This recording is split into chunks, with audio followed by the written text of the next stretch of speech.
Hai semua, ada yang tanya table note tu macam mana? Okey, dia macam ni.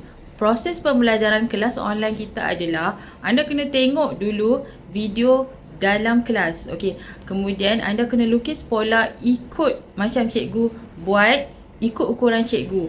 Okey, bila anda dah lukis pola, anda akan ada rumus-rumus dia kan? Okey, jadilah macam OneNote yang kami buat ni. Okay, bila kita dah ada OneNote ni, kita boleh tampal dekat dinding. Kita tak perlu lagi buka video. Bila kita nak buat pola, kita just rujuk aja OneNote yang ada. Okay, tetapi OneNote ni saiz dia besar. Okay, kalau kita masuk 10 kelas, kita kena tampal 10 OneNote kat dinding.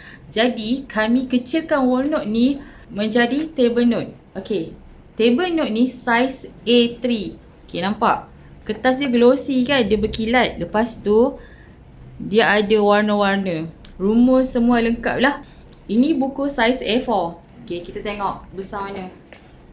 Okay, macam ni. Dia besar sikit lah daripada A4. Kita boleh tampal sahaja dekat atas meja.